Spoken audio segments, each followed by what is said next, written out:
Welcome to Living Life on the Mat with Keisha B. Spivey, a weekly podcast that will challenge you and encourage you to live your best life yet.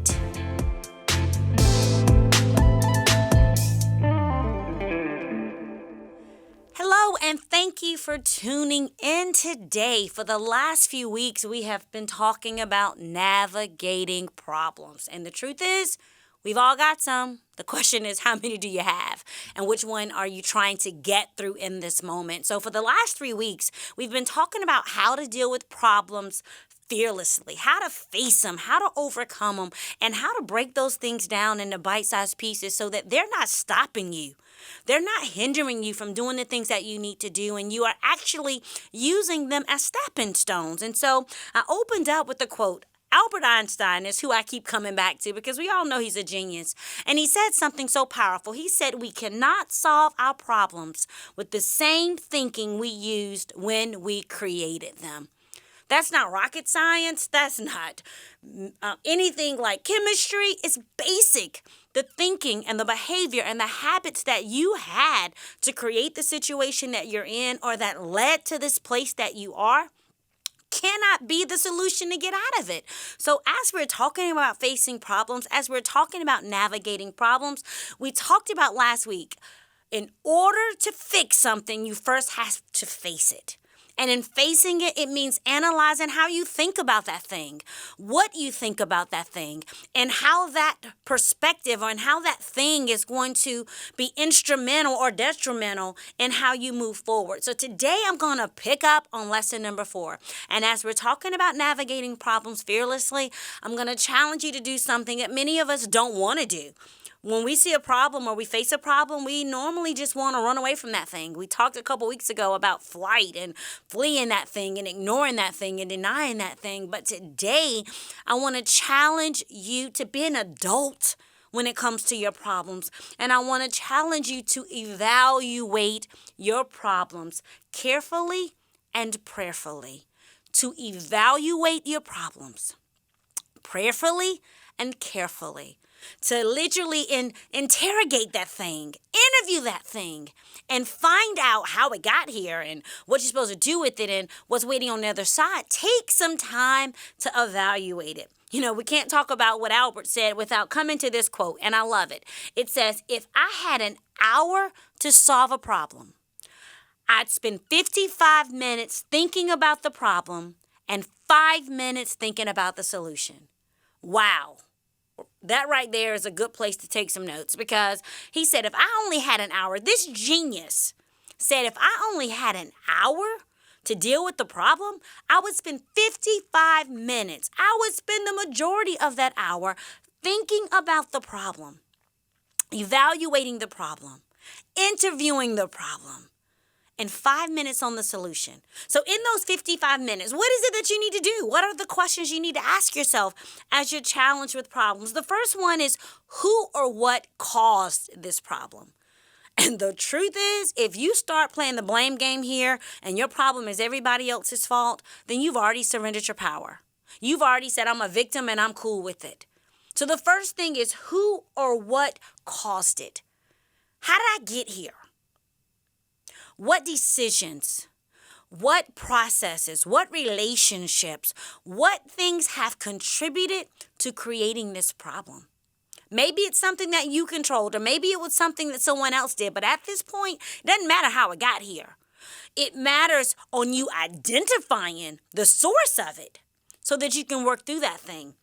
The second thing is, am I making more out of this thing than I should? Is it a real problem? Am I making a molehill out of a mountain? Is this a real issue? Is this a for real problem, or is it a pretend problem? You know, for me to take some time to say, wait a minute, on a scale of 1 to 10, how big of a deal is this thing really? The third question is, does this issue or this problem have the potential to do some real damage? Okay, I know what I'm looking at. I know what I'm facing. I know what it feels like. I know what the consequences are right here in this moment. But if I don't deal with this thing accurately, if I don't address this thing, what other problems can come from it? What other things can stem from it? What other situations are going to be waiting on the other side of this thing if I don't navigate it correctly? And the last question is, will this matter to me next week this time? I know for me personally, sometimes I have to check myself because I can begin to respond emotionally to a situation and call it a problem when really it's not. It's my feelings that got stepped on. So then I got to ask myself a week from now, a month from now, a year from now, 5 years from now, will this matter? So as I'm evaluating and as I'm thinking through and as I'm trying to determine the best course of action, I might need to think ahead to the thing that's waiting tomorrow. What's the impact of this thing tomorrow? What's the influence of this thing into other areas and other compartments of my life tomorrow? So often we get in a hurry for a quick fix. Let's solve this thing right here, right now. Let's do something without any thought of the consequences and the ramifications that can come from this thing. We don't evaluate the lessons that we can learn through this thing. We don't stop to evaluate the opportunities that are being presented to us in the middle of this thing. We're in such a hurry to get out of it. We're in such a hurry to fix it. We're in such a hurry to resolve it or to get back to a place of comfort or convenience that we forget to evaluate the problem for what it is and to squeeze that thing, to get life out of that thing, to learn from that thing. And then to lift that thing up in such a way that maybe you need to walk under it or maybe you need to walk around it, but so that when you get beyond it, you're better because of it.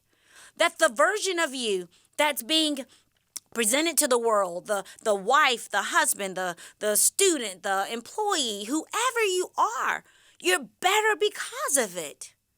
We need to start evaluating problems and getting life out of them. We're so quick to just want to make it stop.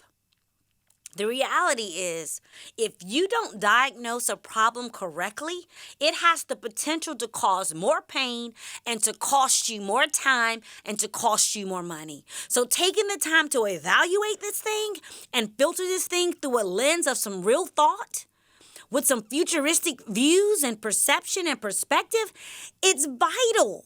Because, you might try to make the problem go away today, but if you don't handle this thing correctly, if you don't deal with this thing correctly, if you don't navigate through this thing correctly, what's it going to cost you tomorrow? And I'm not just talking about money. What about emotionally? What about mentally? What about physically? Spiritually? What are the pieces to this pie that you're not thinking about? Because you're so quick to just make it go bye-bye.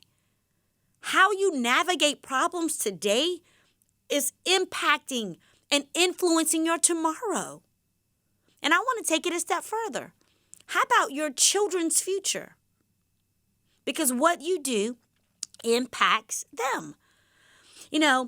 Mike Leavitt, he's a former U.S. Secretary of Health and Human Services, said something, and I wanted to share this quote with you. And I thought it was powerful. It made me stop in the middle of some problems that I was navigating through and really, really think that thing through at a different level. He says, there's a time in the life of every problem when it is big enough to see, yet small enough to solve. I'm going to say that again.